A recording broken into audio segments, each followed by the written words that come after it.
होली। होली क्या है? सबसे पहले हम ये जानते हैं होली क्या है। तो होली बसंत ऋतु में मनाया जाने वाला एक ही बहुत ही लोकप्रिय, महत्वपूर्ण तथा प्रसिद्ध त्योहार है। होली कब मनाया जाता है? तो होली फाल्गुन मास के पूर्णिमा को मनाया जाता है। होली फाल्गुन मास के पूर्णिमा के दिन मनाया जाता है। होली मुख्यतः 2 दिनों तक मनाया जाता है। होली मुख्यतः 2 दिनों तक मनाया जाता है। कितने दिन तक? होली 2 दिनों तक मनाया जाता है। पहला दिन होलिका जलाई जाती है, जिसे हम लोग होलिका दहन भी कहते हैं। और दूसरे दिन लोग एक दूसरे पर रंग, गुलाल, अबीर उछाल करके, है ना, खुशियां मनाते हैं। कहते हैं कि लोग इस दिन पुराने गिलवा शिकवा को भूल करके लोग एक दूसरे से गले मिलते हैं और वे फिर मित्र बन जाते हैं। होली को असत्य पर सत्य का विजय का प्रतीक भी माना गया है। अब आइए हम जानते हैं कि होली को कितने नामों से जाना जाता है। होली को कितने नामों से जानते हैं? तो होली को भारत के अनेक क्षेत्रों पर, भारत के अनेक प्रांतों में होली को अनेक नामों से जाना जाता है। जैसे कि बिहार में होली को होली भी बोला जाता है, होली बोलते हैं। दूसरा बोलते हैं हम लोग उसको फगुआ के नाम से भी जानते हैं, फगुआ के नाम से जानते हैं। तीसरा होलिका के भी नाम से जानते हैं, होलिका के नाम से जानते हैं। और इसमें आपका पश्चिम बंगाल में यानी कोलकाता में इसे बसंत उत्सव के नाम से जानते हैं, बसंत उत्सव के नाम से भी इसे जानते हैं। उसके बाद फिर इसका और नाम है, जैसे कि गोवा के मछुआरे लोग इसे सिमगा कहकर बुलाते हैं। क्या कहकर बुलाते हैं? सिमगा। गोवा के मछुआरे लोग इसे सिमगा कहकर के बुलाते हैं। उड़ीसा में इसे डोल पूर्णिमा के नाम से जानते हैं, डोल पूर्णिमा के नाम से जानते हैं। हाँ, उड़ीसा में इसे डोल पूर्णिमा के नाम से भी जाना जाता है। और एक नाम से और प्रसिद्ध है इसका नाम, जिसे बोलते हैं लठमार होली, लठमार होली। इसे इतने नामों से जाना जाता है। होली को विभिन्न नाम हो गया, जैसे कि होली, फगुआ, होलिका, बसंत उत्सव, सिमगा, डोल पूर्णिमा और लठमार होली, इतने नाम से इसे जाना जाता है। अब हम लोग ये जानते हैं कि होली कहाँ कहाँ मनाया जाता है। तो होली मुख्यतः ये जो त्योहार है, होली त्योहार जो है, ये मुख्यतः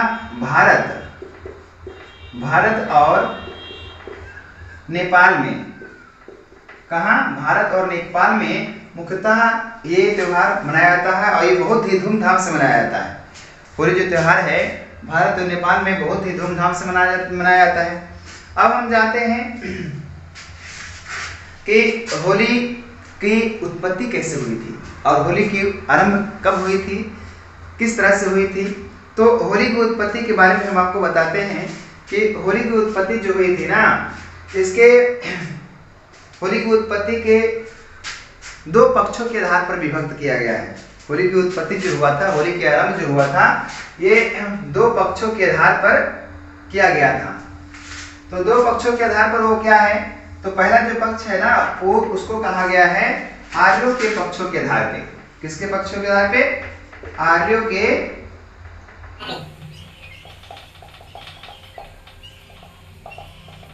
और दूसरा जो हुआ था असुरों के पक्षों के आधार पे। कितने आधार पे हो गया? 2 पक्षों के आधार पे हो गया। होली की उत्पत्ति जो हुआ,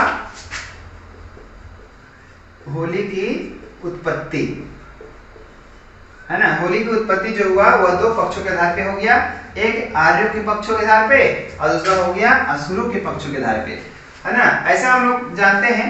और कहा जाता है कि आर्यों के पक्षों के आधार पे होली की मनाने के पीछे जो है कथाएं, जो है प्रचलित जो कथाएं हैं वह अनेक हैं। बहुत सारी कथाएं जो है प्रचलित है कि इन कारणों से हमें होली के त्योहार जो है वह सेलिब्रेट करते हैं। तो आर्यों के पक्षों के आधार पर जो होता है अनेक कथाएं हैं। अब कौन कौन कथा हो गया, तो पहली जो कथा के अनुसार यह कहा जाता है कि भगवान शिव और कामदेव की कथा। भगवान शिव और कामदेव की कथा, इसके अनुसार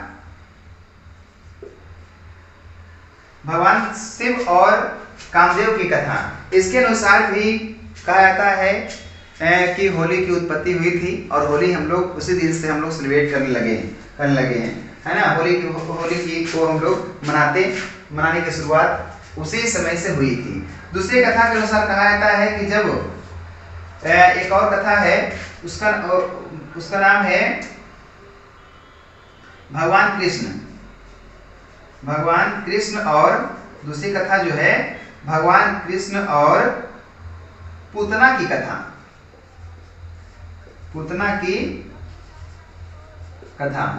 है ना। पहला कथा जो होगा शिव और कामदेव की कथा, दूसरा कथा जो होता है वह कृष्ण और पूतना की कथा। तीसरी कथा के अनुसार होली की शुरुआत हुई थी राजा पृथु और ढूंढी की कथा, इसके अनुसार भी होली की उत्पत्ति हुई थी। और चौथा जो कथा है वह आजकल बहुत ज्यादा प्रचलित है। लोग आज हमारे भारत में लगभग संपूर्ण भारत में उसी की कथा से आज हम लोग होली की मनाते हैं और होली की सेलिब्रेशन करते हैं। चौथी जो कथा है वह है होलिका और प्रहलाद की कथा।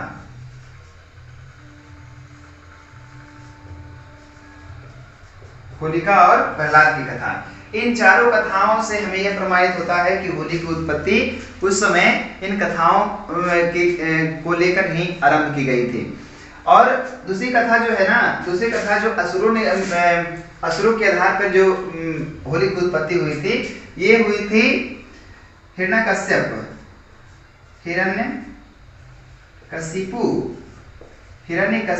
और प्रहलाद की कथा।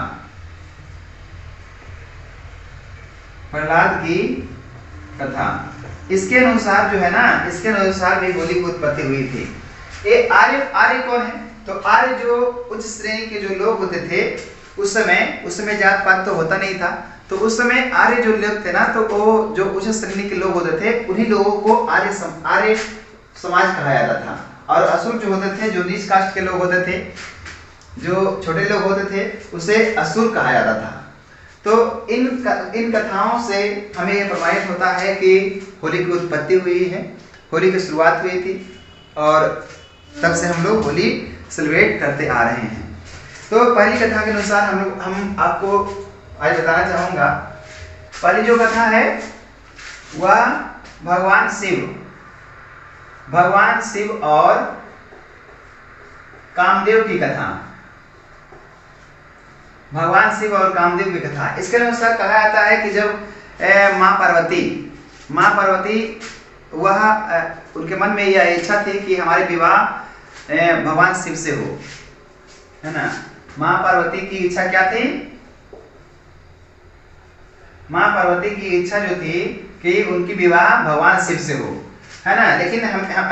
लेकिन वह जिस समय उनके पास उसके समक्ष में जाते थे तो हमेशा भगवान शिव वो तपस्या में लीन रहते थे और इसी कारण से उनकी वार्तालाप नहीं हो पाती थी। तो माँ पार्वती ने सोचे कि हम किन्हीं का सहायता लेते हैं। तो ये प्रेम की देवता, ये कौन थे? ये प्रेम की देवता थे, प्रेम की देवता, है ना। प्रेम की देवता भगवान कामदेव जो थे, ये माँ पार्वती कामदेव की सहायता लेना चाहें। माँ पार्वती किनके पास गए? कामदेव के पास, है ना। कामदेव के पास गए और ये अपनी समस्याएं को बताएं। तो समस्याओं को बताने के बाद भगवान कामदेव ने कहे कि हाँ, हम आपकी इच्छा और आपकी कामना जो है वो पूर्ण करेंगे। तो ये इनकी सहायता करने के लिए कामदेव जो थे वो माँ पार्वती की सहायता करने के लिए तत्पर हो गए, ये तैयार हो गए। और ये कामदेव जो थे ना, वो भगवान कामदेव जो थे वह भगवान शिव पे एक फूलों का तीर है ना, फूलों का तीर ये जो थे ये छोड़े। किस पे? भगवान शिव पे जो तपस्या में लीन थे, और उसको तपस्या को भंग करने के लिए ये कामदेव जो थे भगवान शिव पर एक फूलों का बाण छोड़े, जिससे क्या हुआ, इन पे भगवान शिव जो तपस्या में लीन थे उन पे फूलों की वर्षा होना शुरू हो गया। जिसके कारण से क्या हुआ, जिसके कारण से भगवान शिव की तपस्या भंग हो गई, और भगवान शिव की तपस्या भंग होने के बाद वो गुस्से से लाल हो गए। भगवान शिव गुस्से में लाल हो गए और वो ढूंढे कि ये हमारी तपस्या को भंग किसने किया। तो तपस्या को भंग करने के पश्चात जब पता चला कि हमारे तपस्या को भंग करने वाला कोई और नहीं है, वह कामदेव है, तो ये अपना तीसरा नेत्र खोल करके, कौन, ये जो थे भगवान शिव तीसरे नेत्र खोल करके और कामदेव को क्या कर दिए, कामदेव को जला करके भस्म कर दिए। कामदेव को जला करके भस्म कर दिए। और जब कामदेव को जला करके भस्म कर दिए तो जिसके चलते लोगों में निराशा उत्पन्न हुई। और उसी समय से कहा जाता है कि जब कामदेव जब भस्म हुए थे तभी होलिका की शुरुआत हुई थी। और इनके दहन करने के लिए, इनको भस्म करने के लिए आज जो लोग हम लोग लकड़ियों को इकट्ठा करके, लकड़ियों हो, वृक्षों हो, या तो फिर किसी प्रकार से जो दहन चीज है उसको इकट्ठा करके और हम लोग होलिका जलाते हैं, होलिका दहन करते हैं। तो इन्हीं के कामदेव को भस्म होने के उपलक्ष्य में हम लोग होलिका दहन करते हैं। दूसरी बात, जब इनकी कामदेव की पत्नी कौन थी? रति। कामदेव की पत्नी कौन थी? रति को जब पता चला कि हमारे पतिदेव का सर्वनाश हो चुका है, भगवान शिव ने अपने तीसरी नेत्र खोल करके उनका भस्म कर दिए, तब ये रोते बिलखते हुई गई इनके पास, भगवान शिव के पास। और भगवान शिव के पास गए और ये सारी समस्याओं को बताए, और फिर वो बोले कि हमारे पति को जिंदा कर दीजिए। तो भगवान शिव ने, माँ पार्वती भी इनकी सहायता की, क्योंकि काम था किनका? काम था माँ पार्वती का। फिर उनके साथ इनका विवाह होने के बाद भगवान शिव ने भगवान कामदेव को इनका क्या कर दिए? जीवित कर दिए। फिर इनको जीवित कर दिए। कौन किए? भगवान शिव ने। फिर उनकी पत्नी की विलाप को सुनने के पश्चात भगवान शिव ने उनको फिर से पुनः जीवित कर दिए। और जीवित होने की खुशी में जितने भी लोग थे, ये क्या किए? ये पूरा खुशी से झूम उठे। और झूम उठे और जो भी उनको मिला है ना, जो भी उनको मिला, या तो फिर धूल हो, गुलाल हो, किसी प्रकार से चीज वो मिला उनको, और पूरा खुशी से वो झूम उठे और उस पर खुशी मनाए। किनको? कामदेव को जीवित होने के पश्चात। इसलिए आज हम लोग होली मनाते हैं। आज हम लोग एक दूसरे से गले मिलते हैं, एक दूसरे पर रंग, गुलाल, अबीर ये सब डाल करके खुशी मनाते हैं, गले मिलते हैं, और पुरानी जो भी कटुता आता है उसको भूल करके हम लोग एक मित्र बनते हैं।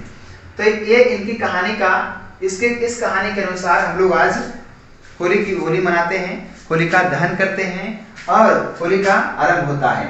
इन कहानियों के अनुसार हमें होली की शुरुआत हुई थी।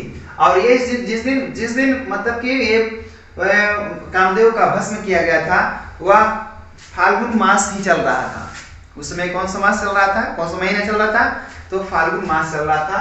तो उसी के उपलक्ष्य में जो था ना, तो फाल्गुन की पूर्णिमा के दिन ही इनको जीवित हुआ था। और जीवित होने के पश्चात फिर क्या हुआ कि लोग बहुत खुशी हुए और एक दूसरे से गले मिले, लोगों को बधाई दिए, और फिर वो हम लोग उसी दिन से हम लोगों ने भी होली की आरंभ हुआ था, और उसी दिन से हम लोग होली की शुरुआत भी हुई थी। उसी दिन से हम लोग होली मनाते रहे।